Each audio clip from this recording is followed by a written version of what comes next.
26 कंपनियों ने तब पैसा देना शुरू किया जब उन पर सीबीआई की रेड हुई।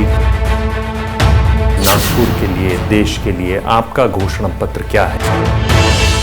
ये जो विपक्ष कहता है कि वॉशिंग मशीन है, आपके पास कोई भी धब्बा लगा हो, आप वहाँ चले जाइए, धब्बा तो धुल गया। मोदी जी हैं और आप हैं, तो एक अनबन भी रहती है, क्या तनाव रहता है रिश्तों में, कुछ खटास रहता है रिश्तों में। मेगा इंजीनियरिंग इंफ्रास्ट्रक्चर कंपनी है, आपने कॉन्ट्रैक्ट देते रहे उसको और उसने फिर पार्टी को 669 करोड़ रुपए दिए। 400 पार जो आप करना चाहते हैं, लक्ष्य क्या है? क्या आप संविधान में परिवर्तन की सोच रहे हैं? नमस्कार, मैं हूं दिबांग। एबीपी न्यूज के स्पेशल शो घोषणा पत्र में आगामी लोकसभा चुनाव से जुड़े बड़े नेताओं से बात होगी, बड़ी खबरों पर, विवादों पर और मुद्दों पर। आज हमारे साथ बात करने के लिए बेहद खास मेहमान, और बड़ी बात यह है कि केंद्रीय मंत्री हैं, 10 साल से एक ही विभाग संभाल रहे हैं और ये भी अपने आप में बहुत कुछ कहता है। Nitin Jairam Gadkari, thank you. आप रोड ट्रांसपोर्ट और हाईवेज मंत्रालय संभाल रहे हैं। पर नितिन जी, देखने में ये आया कि जब टिकट की घोषणा हुई, पहली लिस्ट में आपका नाम था नहीं, और मुझे अभी तक याद है कि हमने स्टूडियो में चर्चा भी कर डाली। क्या ये नहीं होना चाहिए कि बड़े नेताओं को, जिनका बिल्कुल निर्विवाद है, तो उनके नामों की घोषणा, बड़े नेताओं के नामों की घोषणा पहली लिस्ट में हो जाए, ताकि इस तरह से अटकलें न लगें? नहीं, पहली बात तो ऐसी है कि हमारी पार्टी में एक पद्धति है कि पहले स्टेट के प्रेसिडेंट और सभी प्रमुख टीम पार्लियामेंट्री बोर्ड के साथ चर्चा करती है। तो पहले लिस्ट के समय उत्तर प्रदेश, मध्य प्रदेश और गुजरात, 3 राज्यों के टीम के साथ ही पार्लियामेंट्री बोर्ड की चर्चा हुई और उन राज्यों में जो प्रमुख नाम थे वो डिक्लेयर हुए। उस समय कुछ लिस्ट उसकी डिक्लेयर हुई। महाराष्ट्र की चर्चा ही नहीं हुई थी। जैसे महाराष्ट्र की चर्चा हुई और उसमें पहले लिस्ट में ही मेरा नाम आया, इसके पीछे कोई कारण नहीं था, कोई उद्देश्य नहीं था। अब कारण न होते हुए मीडिया में और कुछ विपक्ष के लोगों ने कारण उसकी चर्चा की, वो प्रस्तुत भी थी और गैर थी। इसमें ये बात भी जुड़ी कि उद्धव ठाकरे ने आपको ऑफर कर दिया। देखिए, मैं भारतीय जनता पार्टी का कार्यकर्ता हूँ, आरएसएस का स्वयंसेवक हूँ, और विचारधारा is a part of my life conviction. तो मैं तो अपने ही पार्टी में रहूँगा, एक दूसरे पार्टी से लड़ने का ऐसा कोई सवाल भी नहीं उठता। क्या इसकी बड़ी वजह यह है गडकरी जी कि आपके संबंध सभी नेताओं से, चाहे वो आपकी पार्टी के हों या विपक्ष के हों, बड़े मधुर संबंध हैं? नहीं, पहले तो जो 40-50 साल से मुझे जानते हैं, तो ये नेचुरली मेरा स्वभाव है, कोई पॉलिटिकल नहीं है। दूसरी बात, हमारे प्रधानमंत्री जी ने भी यही कहा कि सबका साथ, सबका विकास और सबका प्रयास। जो कानूनी काम होता है वो सबका होना चाहिए। तो मैं पहले से ही, चाहे विरोधक, मैं भी अपने चुनाव में भी भाषण में कहता हूँ कि जो जात, पंथ, धर्म, भाषा, सेक्स और पार्टी, इसको डिस्क्रिमिनेट करने वाली राजनीति मैं नहीं करूँगा। जो वोट देगा उसका भी काम करूँगा, जो वोट नहीं देगा उसका भी काम करूँगा। तो मुझे लगता है कि हमारा लोकतंत्र जो मजबूत है, उसमें कानूनी काम सबका होना चाहिए और गैर कानूनी काम अपने नज़दीक बैठे वाले व्यक्ति का भी नहीं करना चाहिए। तो यही बात है। अब रोड में बना रहा हूँ तो एक कॉन्स्टिट्यूंसी बीजेपी की है तो रोड बनाओ, और रोड आगे जाता है तो बंद करो, ऐसा तो नहीं हो सकता। तो रोड तो सबके लिए, जनता के लिए है। तो मैंने इसमें कभी राजनीति नहीं की। इसमें बहुत लोगों ने ये भी जोड़ा कि किस तरीके से आपका एक तरीके से होड़ है शायद, या एक कहानी ये भी चली कि मोदी जी हैं और आप हैं, तो एक अनबन भी रहती है, क्या तनाव रहता है रिश्तों में, कुछ खटास रहता है रिश्तों में। आप जब पार्टी के प्रेसिडेंट से, तब से लोगों ने चीज़ों को जोड़ा, अलग अलग घटनाओं को, कि इस तरह से कोई बात हुई थी पहले एक व्यक्ति को लेकर। क्या इस तरह की बातों को बल मिलता है इस तरह से? इसमें कोई सच्चाई है? कोई बात नहीं, सब बेबुनियाद बातें हैं। मेरी अक्सर प्रधानमंत्री से बहुत बार बातचीत होती रहती है। परसों ही वो हमारे द्वारका एक्सप्रेस हाईवे के उद्घाटन के लिए आए थे, और इस प्रकार की कोई बात होती नहीं और इस प्रकार की किसी प्रकार की चर्चा भी नहीं। हाँ, एक बात जरूर है, जो लोग डायरेक्ट टीका करने के लिए डरते हैं वो मेरे कंधे पर बंदूक रखकर अपनी बात कहने की कोशिश करते हैं, इतना ही उसमें। पर ये जो बंदूक का भार है, कभी कभी आपको अपने कंधे पर महसूस होता है कि ज़रा ज़्यादा भार डाल रहे हैं? कभी मैं अलग जगह पर कुछ बोलता हूँ, एक आदमी कोई तो भी उसके ऊपर मिसयूज़ करके उसको मिस इंटरप्रेट करता है और फिर मीडिया में लोग उसका आधार लेकर लिखना बोलना चर्चा करते हैं। मुझे ये अच्छा नहीं लगता। अगर मेरा स्वभाव है मुझे कुछ बोलना है तो मैं डायरेक्ट बोलता हूँ, तो मैंने अभी कभी बोला ही नहीं और मेरे नाम पे वो लगा देते हैं, तो इसका मुझे दुख होता है। तो बात यही है कि जो सच्चाई है वही लोगों ने छापनी चाहिए, यही उम्मीद है। मैं आपको लगातार देखते आ रहा हूँ, आप जो बात होती है बिल्कुल सामने बोल देते हैं। कुछ प्रधानमंत्री जी भी ऐसे ही हैं, क्या ये इस वजह से भी है? ये जो बिल्कुल वजह नहीं, कुछ नहीं है। प्रधानमंत्री और मेरे बीच में कोई तनाव नहीं, कोई विवाद नहीं, कोई चर्चा नहीं। और जब जब ऐसी होती है व्यक्तिगत रूप से उनके और मेरी अनेक बार अनेक विषयों पे चर्चा होती है। ये जो बाहर के लोग हैं, वो बैठे बैठे खाली लोग बैठे हैं, वो ऐसे तर्कशास्त्र के आधार पर इधर उधर की बातें करते हैं। हम सब लोग मिलकर एक देश के लिए, एक आत्मनिर्भर भारत के लिए और राष्ट्रवाद के विचारों को लेकर राष्ट्र के लिए काम कर रहे हैं और यही हमारी सबकी मिलकर कोशिश है।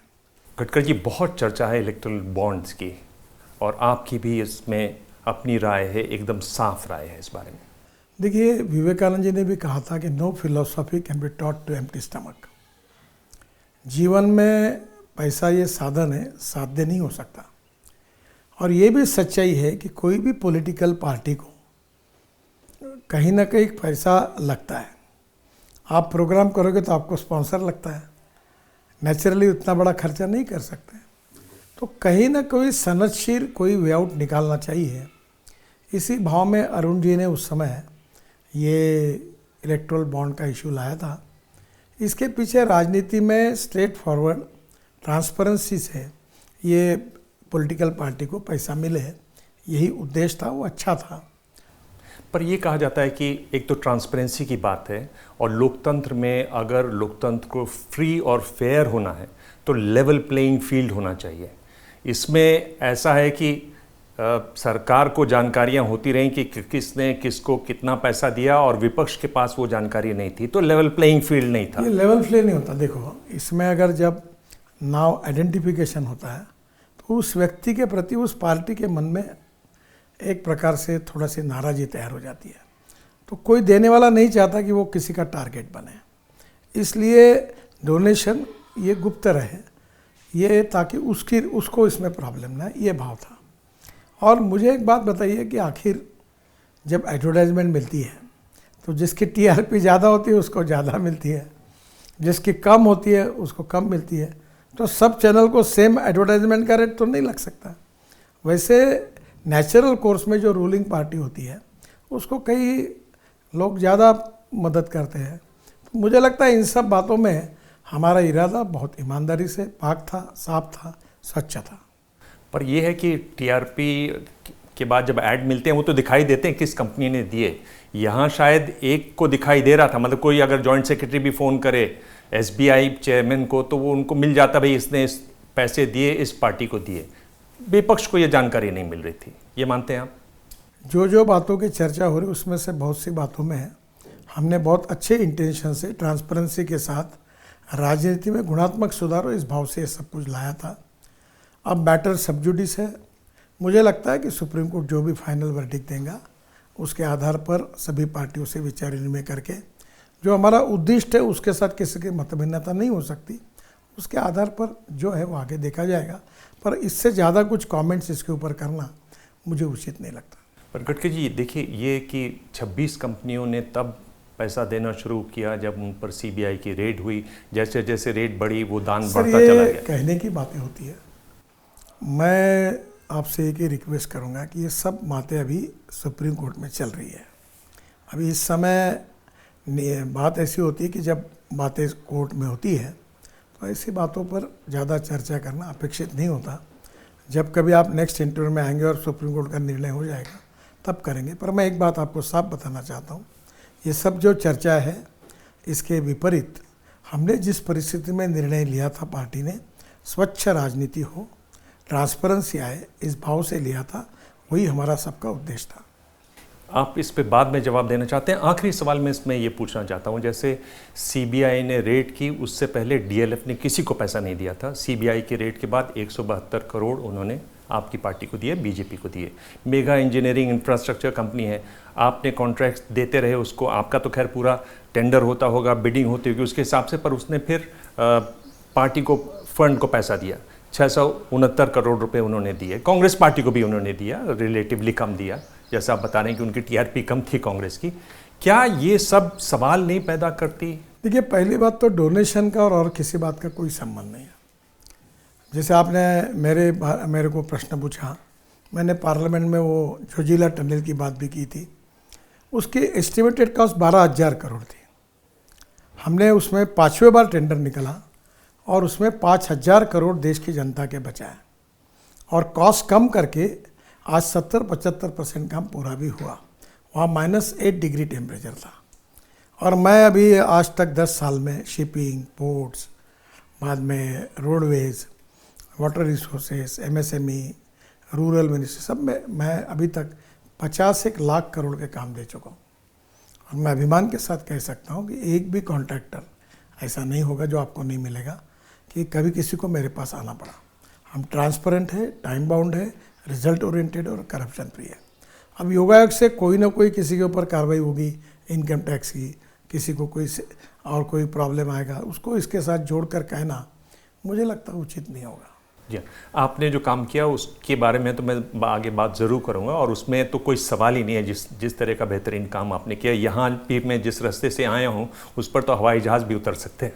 आगे हम बढ़ें तो ये देखिए कि कुल मिलाकर जो जांच एजेंसियां हैं, क्या लगता है कि उनकी मदद हुई बहुत, जब पॉलिटिकली भी, यानी जब शिवसेना टूटी, जब एनसीपी टूटी, तो वो नेता जो जिन पर सवालिया निशान थे वो एक तरीके से बीजेपी की तरफ आए? ये सब गलत बात है। वस्तुस्थिति के साथ इसका कोई संबंध नहीं है। नहीं है? नहीं। आपको नहीं लगता कि अशोक चौहान नहीं आते अगर उनके खिलाफ जांच नहीं हो रही होती? एक नाथ शिंदे के सहयोगी, मीडिया गलत बातें होती है। अशोक चौहान तो इसके बारे में कुछ बोल नहीं रहे, ना कभी उन्होंने बोला है। केवल तर्क के आधार पर फैलाना अनुचित है और ऐसी कोई वस्तुस्थिति नहीं है। एक नेता हैं जिनके बारे में बीजेपी के नेता, पवार साहब, अजीत पवार की बात कर रहा हूँ, बीजेपी के एक नेता ने शोले का डायलॉग किया कि जेल जाएंगे, चक्की पीसिंग एंड पीसिंग। अब गलबैयाँ दोनों डाल के घूम रहे हैं। अजीब सी स्थिति है, पर ये भी तो एक सच है, उनको भी तो कोई डर रहा होगा। देखिए, राजनीति में ऐसा कहा जाता है कि it is a game of compulsions, contradictions. तो ये चलते ही रहता है। अनेक लोग इमरजेंसी के खिलाफ, पहले इमरजेंसी के खिलाफ बोलते थे, इंदिरा जी के खिलाफ साथ में थे और इमरजेंसी की तारीफ कर रहे थे, और बाद में अचानक वो बदल कर भी आ गए। तो ये थोड़ा राजनीति में कभी कभी होता है। उनका मत परिवर्तन हुआ और उनको लगा कि भारतीय जनता पार्टी देश की तस्वीर बदल सकती है, वो पार्टी में आए। गडकरी जी, आप कह रहे हैं कि बिल्कुल जांच एजेंसियों का उन पर जांच का कोई असर नहीं था? कोई असर नहीं था, कोई संबंध नहीं। ये जो विपक्ष कहता है कि वॉशिंग मशीन है, आपके पास कोई भी धब्बा लगा हो, आप वहाँ चले जाइए, धब्बा तो धुल गया। तो विपक्ष अपनी बात कहेगा, बेचारा क्या कहेगा? जब उनके लोग छोड़ के जा रहे हैं, हालत खराब है, तो यही कह सकते हैं। 2 बड़ी पार्टियां थीं महाराष्ट्र में जो टूट चुकी हैं, और एक असमंजस की स्थिति है कि क्या वो व्यक्ति, बीजेपी का वोटर जिसने लगातार बीजेपी को वोट दिया, आपके साथ आंदोलन में रहा, क्या वो अब बीजेपी के या आपका जो गठबंधन है उसके एनसीपी के उम्मीदवार को वोट देगा जिसका वो लगातार विरोध करता रहा, या वो घर बैठ जाएगा? एक बड़ा सवाल ये कि क्या ये वोट्स ट्रांसफर हो पाएंगे? देखिए, आपको एक बात बताओ, आपको पुराना इतिहास याद होगा। जब बाला साहब ठाकरे थे और सुधाकर और नाइक शायद चीफ मिनिस्टर थे, तब शरद पवार जी के इनिशिएटिव से, छगन भुजबल के नेतृत्व में शिवसेना टूटी थी। प्रॉब्लम यह है कि पार्टियां अनेक बार टूटती है, बिगड़ती है, और ये लोकतंत्र का तकाजा है। अब इसके अलग अलग कारण उस समय उनके पार्टी के अंतर्गत कारण भी अनेक होते हैं, और मेरा अनुभव ये है कि एक बार जब मेन स्ट्रीम में आते हैं तो लोग उनको स्वीकार भी करते हैं। जैसे आप पुराने समय में देखो कि इमरजेंसी के बाद और अनेक लोगों ने उसका विरोध किया, और फिर जनता पार्टी चुनकर आएगी तो अनेक लोग जनता पार्टी में भी आए जो इमरजेंसी के सपोर्टर थे। तो कभी ना कभी पॉलिटिक्स में ये होता है, ये अपरिहार्य है पॉलिटिक्स में, क्योंकि लोग एक पार्टी छोड़कर दूसरे पार्टी में जाते हैं। पर इस समय जो कुछ हुआ है उसमें मेन स्ट्रीम मोदी जी के नेतृत्व में हमारी सरकार का जो परफॉर्मेंस है, जो डेवलपमेंट का काम हमने किया है, और लोगों के मन में भविष्य में परिवर्तन की जो आस है, होप है, उनको लगता है कि ये मोदी जी के नेतृत्व पूरी हो सकती है। इस भाव से अनेक लोग अपनी पार्टी को, विचारधारा को छोड़कर आ रहे हैं और मुख्य प्रवाह में शामिल हो रहे हैं। मुझे लगता है उसको उस प्रकार से लेना ज़्यादा उचित होगा। मुझे लगता है कि अगर इन सब में एक व्यक्ति है जो आपके मित्र भी हैं, राज ठाकरे, वही हैं ऐसे जो मेरे ख्याल से किसी दबाव के बगैर अपनी पार्टी को बढ़ाने के लिए शायद आपकी तरफ आ रहे हैं। क्या ये कहना गलत होगा? अभी चर्चाएं हो रही है, अभी अंतिम तो कुछ बातें सामने नहीं आई है, पर उनकी अमित शाह से मुलाकात हुई है। मुझे लगता है जब सब कुछ होगा तभी इसके ऊपर बोलना उचित होगा।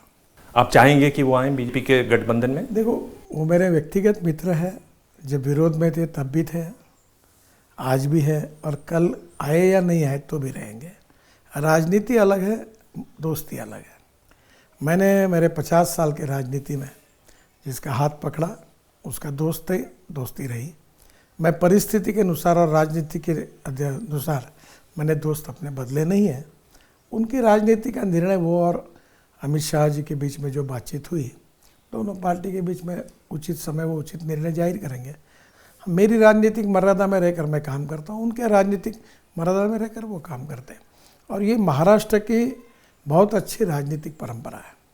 और चूंकि आप इसका निर्वहन खूब करते हैं और ये सब जग जाहिर है कि आप इसको बहुत मानते हैं, मैं आपसे पूछ रहा हूँ कि कभी कभी आपको ऐसे पर्सनली मुश्किल होती है, कभी मुश्किल घड़ी भी आती है कि अब कैसे इसका मैं फ़ोन लूँ या कैसे इसको हैंडल करूँ? नहीं, मुझे नहीं आती। मैं कभी ये मुश्किलों की चिंता भी नहीं करता। देखिए, अटल बिहारी वाजपेयी जी ने एक बात कही है कि राजनीति में मतभिन्नता होना स्वाभाविक है, पर मनभेद नहीं होना चाहिए।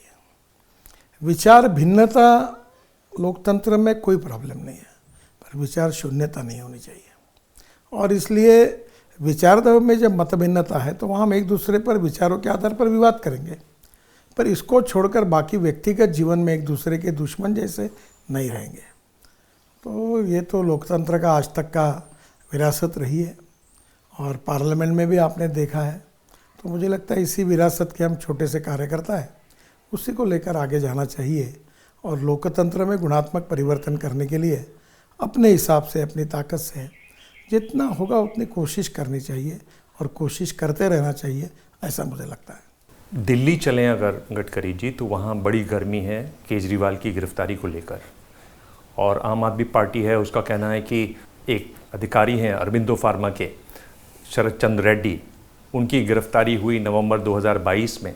23 में वो अप्रूवर बन गए, उन्होंने काफ़ी इलेक्ट्रल बॉन्ड खरीदे, दिए आपकी पार्टी को, करीब 60 करोड़ बता रही है आम आदमी पार्टी, और उनके बयान के आधार पर केजरीवाल की गिरफ्तारी हुई। इस गिरफ्तारी को आप कैसे देखते हैं? मुझे तो इसकी कोई जानकारी भी नहीं है, और कानून अपना काम करता है, उसको पॉलिटिकलाइज नहीं करना चाहिए, इतना मैं कहूँगा। क्या आपको लगता है कि चुनाव से पहले क्या ये साबित हो जाएगा कि वो बहुत भ्रष्ट हैं, बेईमान हैं? एजेंसी इंडिपेंडेंटली, इम्पार्शियली और फेयरली काम करती है। उसने क्या काम करना चाहिए, कोई डायरेक्शन सरकार से नहीं मिलते, और आगे जाके कोर्ट में लोग अपील करते हैं। तो ये सब बातें अब न्याय प्रविष्ट भी ये लोग अपील कर रहे हैं। पॉलिटिकली मुझे लगता है कि इसके ऊपर कोई आज एकदम टिप्पणी करना, क्योंकि मैं फर्स्ट फेज में मेरा चुनाव है, मैं तो अभी दिल्ली आया ही नहीं हूँ, तो मुझे उसकी ज़्यादा जानकारी भी नहीं है। पर पर्सनली आप केजरीवाल को कैसे आंकते हैं? वो आपकी बहुत तारीफ करते हैं मौके पर। देखिए, पहली बात तो एक समय उन्होंने मेरे ऊपर भी आरोप किए थे जब मैं शुरू में बीजेपी का अध्यक्ष था। बाद में जब गंगा का काम किया मैंने, तो यमुना को भी शुद्ध करना था, तो दिल्ली में उनकी सरकार थी, तो अनेक बार ये यमुना के जल शुद्धिकरण कार्यक्रम, इसमें वाटर रिसोर्सेज में उनके साथ काफ़ी मेरी चर्चाएं हुई है। देखो, जो सब विषय अलग अलग हैं। अभी जो विषय चल रहा है, कानून के सामने सब लोग समान हैं, कानून अपना काम करता है, एजेंसी अपना काम करती है। अब वो सही है कि गलत है, इसका निर्णय करने का अधिकार कोर्ट को है, और सभी बातें कोर्ट में भी जारी है। थोड़ा राह देखे कोर्ट क्या कहे, उसके बारे में बाद में कोई ओपिनियन तय करें। गडकरी जी, दूसरे वो नेता हैं जिनको आप एक बार मेरे शो में बंडू बोल चुके हैं। राहुल गांधी का कहना है कि आपने तो उनको इस लायक भी नहीं छोड़ा कि टिकट खरीद सकें आने जाने के लिए, कैंडिडेट्स की मदद कर सकें। कह रहे हैं हमारे तो खाते ही सीज कर दिए, रूलिंग पार्टी चाहती नहीं है कि विपक्ष रहे। देखिए, कोई भी निर्णय जो होता है वो नियम के अधीन होता है। जो इनकम टैक्स ने कार्रवाई की वो नियम के अधीन है, अगर गलत है तो वो कोर्ट में जाए। एक बड़ा सवाल जो निकल के आता है वो ये है कि इन सब कार्रवाइयों की वजह से गडकरी जी, क्या ऐसा नहीं है कि जो एक लड़खड़ाता हुआ अभी खुद को संभाल नहीं पा रहा विपक्ष है, उसमें एक जान सी आ गई है? यानी दिल्ली में वो रैली करने वाले हैं, आम आदमी पार्टी रोज़ाना वहाँ पर धरने करती है, प्रदर्शन करती है। अगर वो पढ़े रहते तो सोते ही रहते। देखिए, लोकतंत्र में विपक्ष ने क्या करना क्या नहीं करना, रैली निकालना नहीं करना, उनका अधिकार है, जरूर निकालें। जनता की अदालत में जब चुनाव होता है तो जनता सभी की बातें सुनकर अपना फैसला करती है। आपको नहीं लगता कि विपक्ष को थोड़ी जान आ गई उनको इस सब से? वो दिखाई भी देने लगे हैं टेलीविजन पर। मुझे नहीं लगता मुझे नहीं लगता। मैं आपसे पूछ रहा हूँ कि अभी जो नारा है 400 पार, ये 400 कहाँ से पार होगा? क्योंकि आप देखें दक्षिण भारत में 130 सीटें हैं। पिछली बार आपको 29 सीटें आई, उसमें कर्नाटका से, केवल कर्नाटका से आपको 25 सीटें मिली। आप इस समय वहाँ एक चुनाव हार चुके हैं, दक्षिण एक बड़ी चुनौती है। कहाँ से ये आंकड़ा आएगा 400 का? देखिए, 10 साल की हमारी विशेषता ये है कि पॉलिटिक्स ऑफ डेवलपमेंट केवल बात नहीं की, मोदी जी के नेतृत्व में हमने ये काम करके दिखाया। और हमारा जो परफॉर्मेंस ऑडिट है, जो हमारा क्रेडिट कार्ड है, आज देश की जनता जात पंथ धर्म भाषा के ऊपर उठकर ये स्वीकारने लगी है कि देश बदल रहा है, देश की प्रगति हो रही है और दुनिया में मोदी जी के नेतृत्व में हम विश्वगुरु बन सकते हैं, $5 ट्रिलियन की इकोनॉमी बन सकते हैं और हम आत्मनिर्भर भारत बन सकते हैं। और स्वाभाविक रूप से हमारी इकोनॉमी आज ग्रोथ बढ़ी है और इसके अंदर रोजगार का निर्माण हुआ है और रोजगार का निर्माण होने के बाद गरीबी दूर हुई है। दूसरा, हमारे आयुष्य योजना, उज्ज्वला योजना से लेकर सब योजनाओं तक गरीबों को फ़ायदा मिला है। ट्रांसपेरेंसी के साथ लोगों के अकाउंट में पैसे जमा हो रहे हैं। इन सब बातों का अनुभव जो कॉमन मैन को मिल रहा है, उसकी जो पॉजिटिविटी हमारे प्रति है, उसके आधार पर हमको, जैसे अभी चुनाव हुए राजस्थान, मध्य प्रदेश, छत्तीसगढ़, हम अच्छी तरीके से जीते। उसी के आधार पर आने वाले समय में हम देश में सब जगह जीतेंगे और 400 पार निश्चित रूप से जाएंगे, ऐसा मेरा विश्वास है। 400 पार जो आप करना चाहते हैं, लक्ष्य क्या है? क्या आप संविधान में परिवर्तन की सोच रहे हैं? संविधान में बदलने का सवाल ही नहीं उठता। ये हमारे बारे में अपप्रचार किया जाता है। केशवानंद भारती केस में सुप्रीम कोर्ट ने ये जजमेंट दिया है कि salient features of the constitution can not be change. और मैं आपको साफ बताना चाहता हूँ कि 1975 के इमरजेंसी के बाद कांग्रेस ने, इंदिरा जी ने उस समय करीब 80 बार हमारे संविधान को तोड़ मरोड़ने का काम किया है। हम ना संविधान को तोड़ेंगे ना बदलेंगे। हमारे बारे में अपप्रचार करने के लिए इस मुद्दे का इस्तेमाल किया जाता है कि हम आरक्षण रद्द करेंगे, संविधान को बदल देंगे। जब कोई लोग अपनी बात को कन्विंस नहीं कर सकते तो कंफ्यूज करने की कोशिश करते हैं, उसका वो प्रयास है। और मैं मानता हूँ कि संविधान बदलने का ना कोई इरादा है, न कोई हमारा इंटेंशन है। ये पूरी तरह गलत है।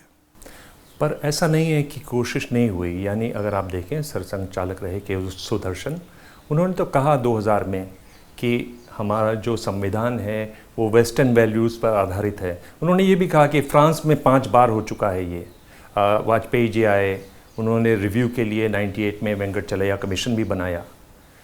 क्या हम लोग दोबारा नहीं देख सकते, एक बार बैठ के रिव्यू नहीं कर सकते इन चीज़ों को? अभी फिलहाल हमारे पार्टी में, सरकार में इस प्रकार की कोई भी बात विचारणीय नहीं है। हम इसके बारे में कायम बिल्कुल पक्के हैं कि संविधान को अभी बदलने का कोई सवाल नहीं उठता। तो फिर इतना बड़ा आंकड़ा आपने क्यों लगाया 400 का? नहीं, 400 का है ना, हम अपनी ताकत के भरोसे अपना विस्तार करना चाहते हैं। जैसे कांग्रेस पार्टी कहेगी कि हम इस समय मेजोरिटी में आना चाहते हैं, तो हर पार्टी अपनी बात कहती है।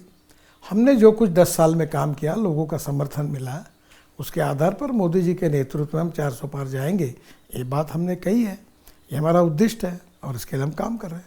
पर इसके लिए कोई लक्ष्य है क्या, वही मैं जानना चाह रहा था, क्योंकि वो तो बहुमत से भी आपकी सरकार बन जाती सर है। अभी 100 साल का 100 दिन का कार्यक्रम, फिर 1947 तक के हमारी विजन, सब बातों पर इस देश में इंडस्ट्री, इंफ्रास्ट्रक्चर, एग्रीकल्चर, सब बातों को लेकर भविष्य का अध्ययन करके हम देश को कैसे बनाएंगे, विश्व स्तर पर विश्वगुरु कैसे बनाएंगे, तीसरी वर्ल्ड की अर्थव्यवस्था कैसे बनाएंगे, इस दृष्टि से हम काम करेंगे और देश को आगे लेकर जाएंगे, जहाँ देश की गरीबी, भुखमरी, बेरोजगारी दूर करेंगे।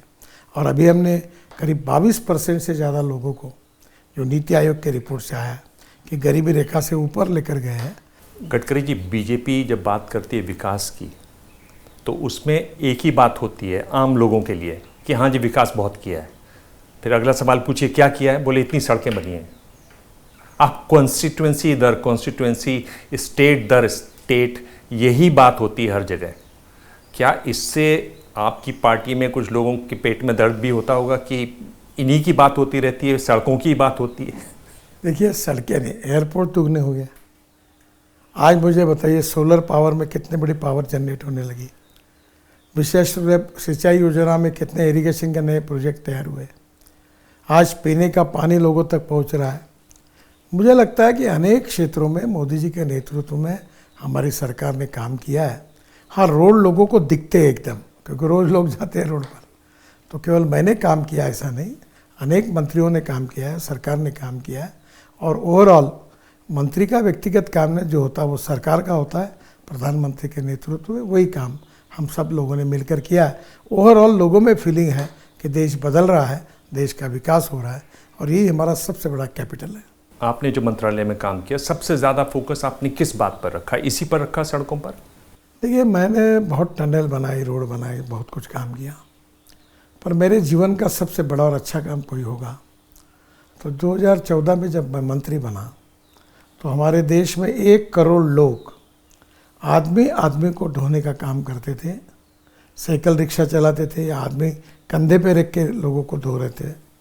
आज मुझे इस बात की खुशी है कि लगभग ये प्रथा बंद होगी, ये अमानवीय और मानवीय शोषण की प्रथा बंद हुई और आज मैकेनिज्ड ड्रिवन ई रिक्शा आया। मेरे डिपार्टमेंट में इसका कानून बना, इसके लिए अलग अलग प्रकार के ISI स्टैंडर्ड के पार्ट जोड़ने का मैंने अलाउ किया और आज ये ई रिक्शा और ई कार्ट ने देश में जो गरीब थे, शोषित थे, पीड़ित थे, जिनका मानवता के आधार पर शोषण हो रहा था, उनको एक नई स्वाधीनता मिली, नया अस्तित्व मिला और शोषण से वो मुक्त हुए। यही मेरे जीवन का सबसे बड़ा और अच्छा काम हुआ है। ये मैंने 7 वर्ल्ड रिकॉर्ड किए, बड़े बड़े 36 एक्सप्रेस हाईवे बनाए, टनल्स बनाई, ब्रिजेस बनाए, गंगा पर 12 पुल बनाए, ब्रह्मपुत्रा पर 11 बनाए।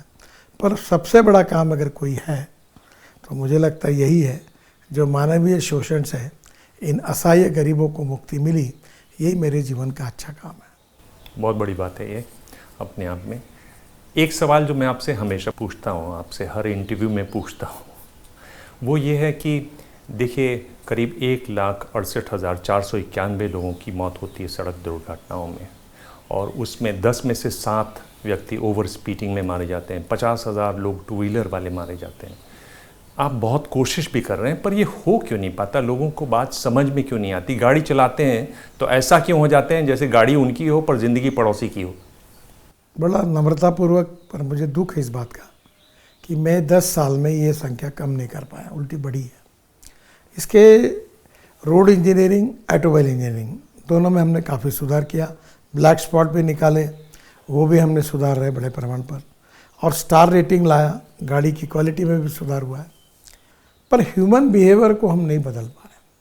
जैसे गाड़ी चलाते समय मोबाइल पे बात नहीं करना या हेलमेट पहनना, उसके सिवा गाड़ी नहीं चलाना, लेन डिसिप्लिन का पालन करना, कहीं से भी रास्ता क्रॉस नहीं करना, रास्ते के बीच में इधर से गाड़ी आ रही, इधर से लोग बीच में से जा रहे हैं, उससे एक्सीडेंट हो रहे हैं।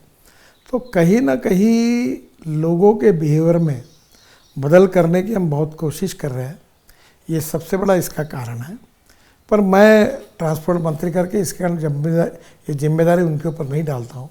हमारा काम है लोगों को सुधारना, लोगों के मन को, ह्यूमन बिहेवियर को बदलना। अब मीडिया के सहयोग के साथ education institution, social organization, NGOs सबका उपयोग करके हम कोशिश कर रहे हैं। पर मुझे कहते हुए दुख हुआ है कि 10 साल में इसमें हमको सफलता नहीं मिल पाई। ये एक ही ब्लैक स्पॉट है डिपार्टमेंट का, जिसका मेरा भी एक्सीडेंट हुआ था और मैं बड़ा संवेदनशीलता के साथ इसके साथ जुड़ा हुआ हूँ। पर अभी तक ये नहीं मिला। अब 2030 तक फिर ताकत लगा के कोशिश करेंगे और मीडिया का भी सहयोग लेंगे और 50% एक्सीडेंट और 50% मौतें कम करने की कोशिश करेंगे। आपका कहाँ एक्सीडेंट हुआ? मैं यही नागपुर में रामटेक से अपोजिशन लीडर था।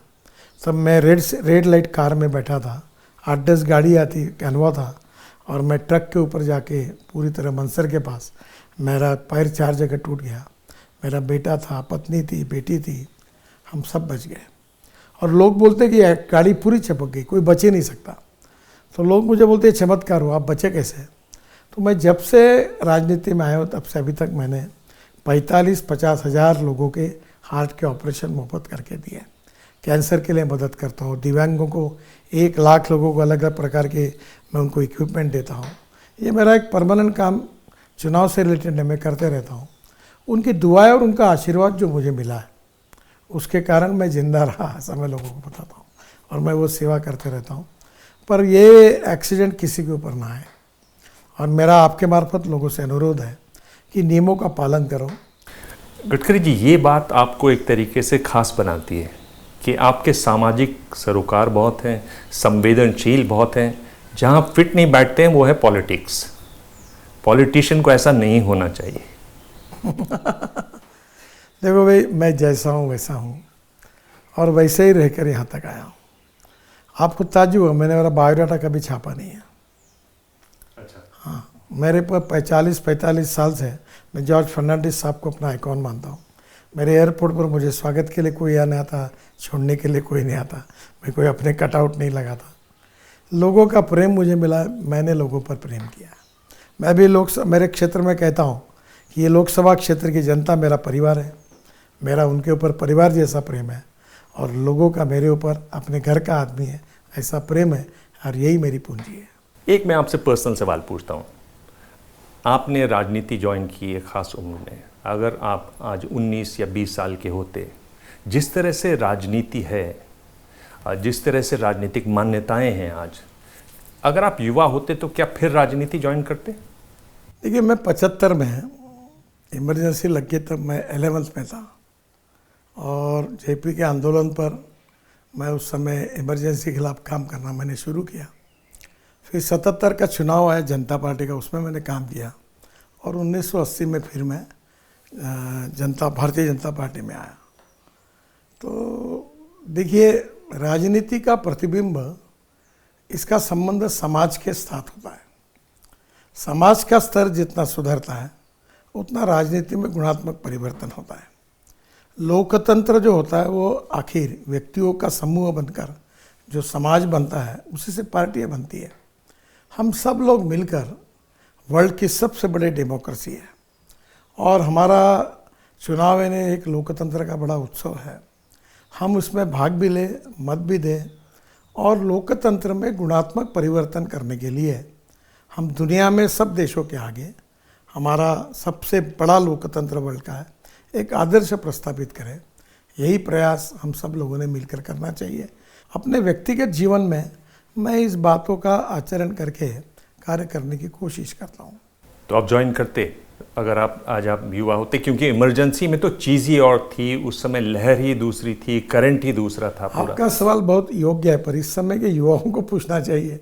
अब मैं युवा समय तो विद्यार्थी था, यूनिवर्सिटी का स्टूडेंट लीडर था और तब मैं उल्टा जब देश में कुछ चैलेंजिंग होता है तो युवाओं को उमंग होती है कि इसको बदलना चाहिए, तो उसके लिए ताकत के साथ काम करते हैं। मैं जानता हूँ गडकरी जी, जब आपको सवाल का जवाब नहीं देना है तो कैसे आप 6 मारना चाहें तो मारेंगे।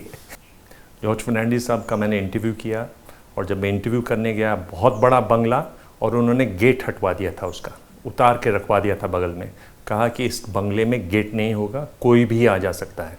ऐसी कौन सी बात है जो जॉर्ज फर्नांडिस की आपको? जॉर्ज एक ईमानदार, कर्मठ, गरीबों के प्रति समर्पित ऐसे राजनेता थे और उनका व्यवहार, चाल चलन, व्यवहार, चरित्र सामान्य व्यक्ति जैसा होता था। कपड़े खुद के धोते थे। डिफेंस मिनिस्टर होने के बाद भी कोई तामझाम नहीं रहता था, एक आदमी रहता था। साधन शुचिता का, आदर्शवाद का, गरीबों के प्रति समर्पण का वो एक प्रतीक थे। मैं उनसे बहुत सीखा, अटल बिहारी वाजपेयी जी से बहुत कुछ सीखा। अटल बिहारी मेरे दूसरे आइकॉन थे। इन बड़े बड़े नेताओं की छोटी छोटी बातों ने मेरे जीवन को बहुत समृद्ध और संपन्न बनाया। मैं उनकी यादगारों को कभी भूल नहीं सकता। नागपुर की बात करें तो बता रहे हैं कि कांग्रेस को तो कैंडिडेट्स ही बड़ी मुश्किल से, यहाँ आपके खिलाफ कोई मिल ही नहीं रहा है। ऐसा आपने जादू कर दिया है इस कॉन्स्टिट्यूंसी पर। मिला है, और जो मिला है वो भी मेरा मित्र है। आपके पहले इंटरव्यू के पहले अभी मैंने उसको भी हृदय से बहुत बहुत शुभकामनाएं, शुभेच्छाएं दी है और मैंने कहा मैं उसके खिलाफ एक शब्द नहीं बोलूँगा। नहीं बोलेंगे? हाँ। और वो भी नहीं बोलेंगे? नहीं, वो बोले ना बोले उसका अधिकार है। अगर मैं आपसे पूछूं कि नागपुर के लिए, देश के लिए आपका घोषणा पत्र क्या है? आगामी 5 साल में आप क्या करना चाहेंगे, क्या कहेंगे आप? आप अभी मेरे खेती पर आए हो, मेरे घर पर आते तो सामने एक बोर्ड लिखा हुआ है। हमारे यहाँ संस्कृत के पंडित थे डॉक्टर वर्णेकर जी, उनका एक इनका गीत था, मनसा सततम स्मरणीयम, वचसा सततम वदनीयम, लोकहितम मम करणीयम। Politics is the instrument of socio-economic reform, or we need to redefine the definition of politics. Power politics means politics नहीं है। समाज कारण, राष्ट्र कारण, विकास कारण और सेवा कारण ये राजकारण है। मैं ये समझ कर चलता हूँ और मेरा अनुभव ये है कि निरपेक्ष भाव से तो मैं काम करता हूँ। मैं तो विदर्भ में, देश में भी काम करता हूँ, पर लोग बहुत समझदार हैं, सच्चाई को समझते हैं और ताम झाम न होने के बाद भी बहुत प्रेम करते हैं।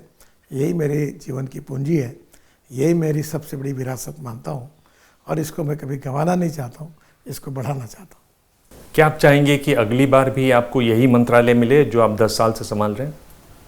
मेरे चाहने इसके बजाय ये तो मुख्य प्रधानमंत्री तय करेंगे। अगर मंत्री बनाना या कौन सा डिपार्टमेंट देना ये उनका अधिकार है। उसके ऊपर जो भी परिस्थिति में जो भी निर्णय होगा उसको स्वीकार करेंगे। पर बहुत सारी योजनाएं होंगी आपकी जो अभी भी पाइपलाइन में होंगी, अधूरी रह गई होंगी, जिन पर बातचीत। जीवन में कोई काम पूरा नहीं होता, एक काम से दूसरा काम पैदा होता है। दूसरी बात, होप ऐसी होती है, तुम कितना भी काम करो लोगों में समाधान नहीं होता। मैंने पूरे कॉन्स्टिट्यूंसी कंक्रीट रोड की बनाई, 24 घंटे पानी मिल रहा है।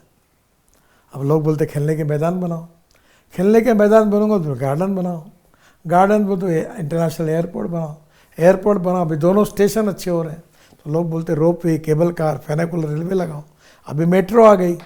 तो लोगों की अपेक्षा निरंतर बढ़ती रहती है और वो स्वाभाविक है और नैसर्गिक है और इसी अपेक्षा से, होप में तुम काम करते हो, इससे ही देश की तरक्की होती है, देश आगे जाता है। गडकरी जी, ये तो मैं जानता हूँ कि आपको खाना बहुत पसंद है और मैं ये भी जानता हूँ कि आप महाराष्ट्र की संस्कृति से जुड़े हुए हैं।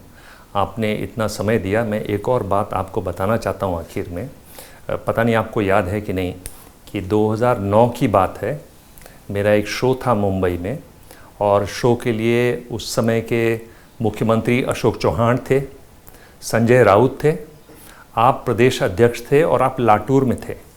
मुंबई में मेरा सेट लगा हुआ था, शाम हो चुकी थी और ये बताया जा रहा था कि आप नहीं पहुंच पाएंगे। मैंने आपको फ़ोन किया, आपने कहा कि आप चिंता मत करो, मैं ज़रूर आऊँगा। और शाम हुई, अंधेरा हो गया, तो लोगों ने कहा तो अब तो टेक ऑफ भी नहीं कर पाएंगे। मैंने कहा कि वो आप टेक ऑफ नहीं कर पाएंगे और संजय राउत जाने की बात कर रहे हैं, अशोक चौहान भी बात कर रहे हैं। तो आपने कहा तुम फ़ोन रखो, मैं दोनों को फ़ोन लगाता हूँ। आपके फ़ोन गए दोनों के पास, दोनों रुके और आप एयरफील्ड पर लैंप लगाई आपने और आप उड़ के आए। तो मुझे लगा ये आदमी जो कहता है वो करता है। एक बात मैंने जीवन में इसका पालन किया है कि जो कमिटमेंट करना है वो पूरी करना है। मैं हाँ या ना में बात करता हूँ। कभी कभी मुझे मित्र कहते तुम ना क्यों कहते हो, देखता हूँ ऐसा बोलो, बोला नहीं, लोगों को गुमराह नहीं करना। और मैंने अगर किसी को शब्द दिया कि मैं कार्यक्रम में आऊँगा तो मैं जाता ही हूँ, सब कोशिश करके जाता हूँ, नहीं तो बोल देता हूँ पहले कि मैं नहीं आ पाऊँगा। मैं झूठे आश्वासन कभी नहीं देता।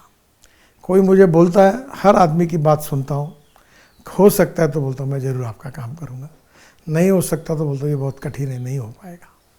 तो कभी ना कभी एक 40-50 साल की आदत हो गई है, और किसी को कमिटमेंट की और मैं नहीं जा पाया तो अस्वस्थ होता हूँ।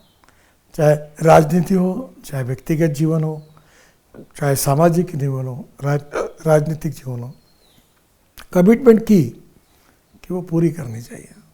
ये बात मेरी माता पिता से संस्कार मिला, अभी मैं उसका पालन करता हूँ।